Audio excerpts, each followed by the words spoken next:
तो दोस्तों आज हम कक्षा 10 प्रश्नावली 4.3 को सॉल्व करने वाले हैं। तो देखते हैं पहला प्रश्न क्या कहते हैं। निम्न द्विघात समीकरण के मूलों की प्रकृति ज्ञात कीजिए, यदि मूलों का अस्तित्व हो तो उन्हें ज्ञात कीजिए। तो आइए देखते हैं इसको कैसे सॉल्व किया जाए। तो जो पहला क्वेश्चन है 2x² - 3x + 5। तो जो कि पहला प्रश्न है 2x² - 3x + 5। तो आइए इसको हम सॉल्व करते हैं। तो पहले मूलों की प्रकृति ज्ञात करने के लिए हमें डी ज्ञात करना पड़ता है। तो डी बराबर एक फार्मूला होता है, आप पहले 4.1 और 4.2 में पढ़ चुके होंगे। डी बराबर b² - 4ac। तो बीच में आप देख ही रहे हैं -3 है, तो -3 का होल स्क्वायर फिर -4 इंटू, तो देखिए 4 गुणे, अब जो ए का मान है वो 2 है गुणे, और जो सी का मान है वो 5 है। तो आप यहाँ पे देख सकते हैं 3 3 9 -4 दूनी 8 पंचे 40 बराबर -31। तो डी बराबर एक वो होता है कि यदि डी बराबर 0 आए या धनात्मक आए तो उसका अस्तित्व माना जाता है। डी बराबर यदि निगेटिव आता है, मतलब माइनस में आता है, तो उसका अस्तित्व नहीं होता, तो उसका हम मूल नहीं ज्ञात कर सकते। तो इसका मूल हम नहीं ज्ञात कर सकते, तो यहाँ पर लिख देंगे अस्तित्व नहीं है, अस्तित्व नहीं है। आइए हम दूसरा सवाल देखते हैं। 3x² - 4√3x + 4। आइए इसका देखते हैं। तो अब आइए हम लोग दूसरा सवाल देखते हैं। तो पहले जब इसका हम अस्तित्व ज्ञात करेंगे डी, तो डी बराबर हो जाएगा b² - 4ac। तो अब देखते हैं डी बराबर b², ये -4√3 b का मान है, तो -4√3 होल स्क्वायर -4 गुणे ए का मान 3 है, सी का मान 4 है। तो देखिए कैसे 4 को वर्ग करेंगे 16 हो जाएगा, 4 चौक 16, और √3 अगर वर्ग करेंगे तो जैसे √3, देखिए √3 गुणे √3, तो ये 3 आ जाता है, इसको आप जानते हैं। तो 4 चौक 16 प्लस हो जाएगा, 16 48 हो जाएगा, -4 12 चौक 48, ये भी हो जाएगा, तो ये 0 हो जाएगा। तो डी बराबर जब 0 हो जाएगा, तो मैंने अभी आपको बताया था अगर डी का मान प्लस में आता है, 0 आता है, तो उसका अस्तित्व होता है। तो इसका भी अस्तित्व है, अस्तित्व है। तो अभी हम इसका मूल ज्ञात कर सकते हैं। मूल ज्ञात करने के लिए हमें गुणनखंड पकड़ना पड़ता होता है, चाहे हम गुणनखंड विधि से करें या सूत्र द्विघाती सूत्र द्वारा करें। तो आइए इसको हम द्विघाती सूत्र से करते हैं। इसको देखिए गुणनखंड मेथड से करने में आपको ज़्यादा परेशानी होगी, इसलिए हम इसको द्विघाती सूत्र द्वारा करते हैं। तो क्वेश्चन क्या है, 3x² - 4√3x + 4 बराबर 0। यही है जो कि क्वेश्चन में।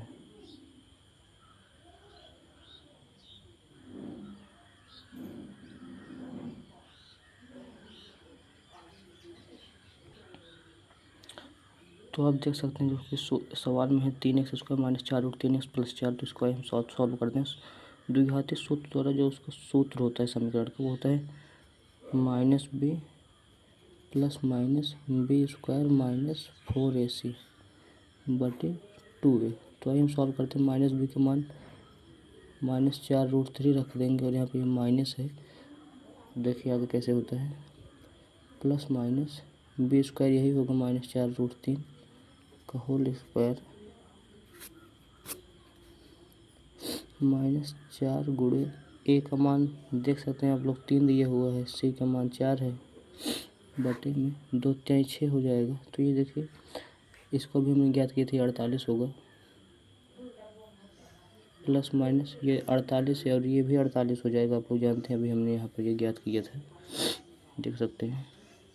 तो इसको हम, ये अंडर रूट में होता है, तो इसको अभी हम देखेंगे। तो देखिए आप लोग 0 हो जाएगा, बटे में 6 है।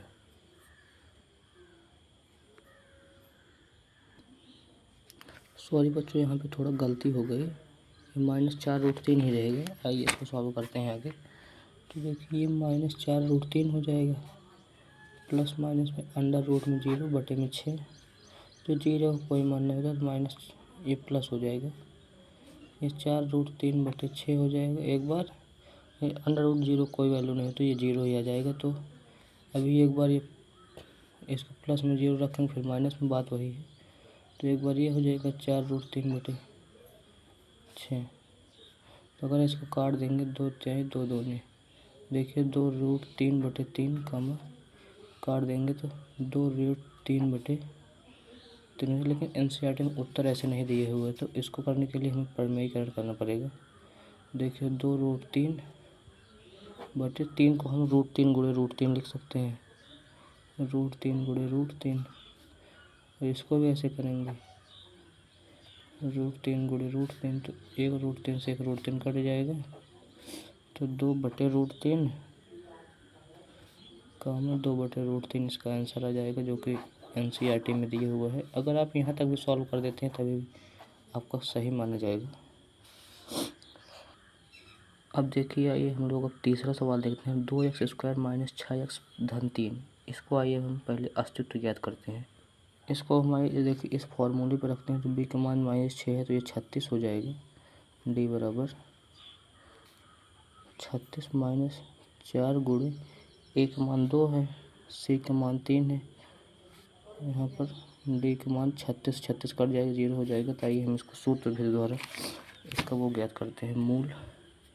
तो 2x² - 6x धन 3 दिया हुआ है, तो इसको हम इसी सूत्र पर रखते हैं, -b plus minus b² - 4ac/2। -b plus 6 हो जाएगा, प्लस माइनस ये 36 हो जाएगा, 6 36 b², और ये माइनस 4 गुणे a का मान 2 c का मान 3, तो ये भी 36 हो जाएगा। 4 गुणे 2 गुणे 3 कर देते हैं इसको अंडर रूट में ऐसे, बटे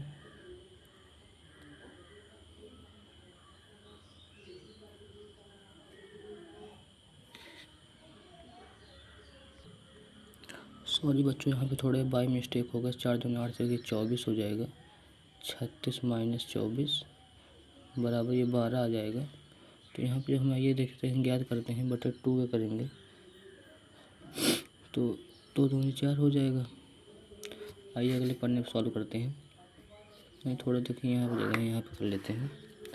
तो ये देखिए 6 है, 6 प्लस माइनस 36 में से 24 आ जाएगा, अंडर रूट में 12 बच जाएगा, बटे 2 3 6। अब देखिए इसको हम कैसे करेंगे। तो अगर हम 12 का देखते हैं, गुणनखंड करते हैं, देखिए तो 2 गुणे 2 गुणे 3 आता है, तो 1 2 बाहर आ जाएगा, 3 अंडर रूट में रह जाएगा, 6 प्लस माइनस 2√3/6। तो देखिए इसको हम ऐसे भी लिख सकते हैं, 6 प्लस, देखिए प्लस माइनस 2 बार लिखना पड़ेगा, 2√3/6 कामा 6 माइनस 2√3/6। तो देखिए यहाँ पर अगर हम 2 कामन ले लेंगे, 2 तो 3 प्लस √3/6 आ जाएगा, कामा 2 3 माइनस √3/6 आ जाएगा। 2 1 2 3 2 1 2 3। तो जब हम इसको अगले पन्ने पे सॉल्व करते हैं तो हमको मिलेगा 3 प्लस √3/2 कामा 3 माइनस √3/2। तो एनसीईआरटी में ऐसा नहीं है, ऐसे दिया हुआ है 3 प्लस माइनस √3/2। अगर आप यहाँ तक भी सॉल्व करते हैं तभी भी आपको सही माना जाएगा। यहाँ तक सॉल्व कर देंगे, आप पूरा सॉल्व कर देंगे तो ज़्यादा अच्छी बात है। तो ये देखते हैं दूसरा सवाल। निम्न प्रत्येक द्विघात समीकरण में k का ऐसा मान ज्ञात कीजिए उसके 2 बराबर मूल हो। इसको कैसे सॉल्व किया जाएगा, आइए देखते हैं। इसको ज्ञात करने के लिए हमको डायरेक्ट d बराबर b² - 4ac वाले फार्मूले पे इसको रख देना होगा। तो देखिए d बराबर क्या हो जाएगा, b² मतलब k का स्क्वायर माइनस 4 गुणे a का मान 2 दिए हुए है, देख ले। तो देखिए अब यहाँ से कैसे होगा, k² माइनस 4 गुणे a का मान 2 दिया हुआ है और c का मान 3 है। तो d बराबर k² माइनस 4 दूनी 8 24 हो जाएगा, -24। देखिए जब यहाँ पे आप देख सकते हैं, कह रहा है k का ऐसा मान के जिसके उसके 2 बराबर मूल हो, तो यहाँ पर d बराबर हम 0 रख सकते हैं। तो बराबर k² माइनस 24 हो जाएगा। तो k यहाँ ले आ जाएंगे तो बराबर -24, माइनस से माइनस कट जाएगा तो के स्क्वायर बराबर 24 आ जाएगा। तो के बराबर अंडर रूट में 24 आ जाएगा। तो के बराबर जब इसका गुणनखंड करेंगे 24 का, वैसे तो मैं इसको मुझे कर, लेकिन आपसे कर रहा हूँ, वीडियो को लाइक ज़रूर करें। 2 6 2 3 3 51, 2 2 4 2 8 24। तो यहाँ पर जोड़ा बन रहा है तो 2 रूट 6 आ जाएगा इसका आंसर। 2 बराबर मूल्य ही होंगे इसके। आइए अब हम लोग दूसरा सवाल सॉल्व करते हैं, जो कि के एक्स माइनस 2 प्लस 6 बराबर 0। तो इसको हम ऐसे लिख सकते हैं के एक्स स्क्वायर माइनस 2 के एक्स प्लस 6 बराबर 0। इसको ऐसे रख देंगे डी बराबर बी स्क्वायर माइनस 4 ऐसे। तो इसको हम शून्य रख सकते हैं बराबर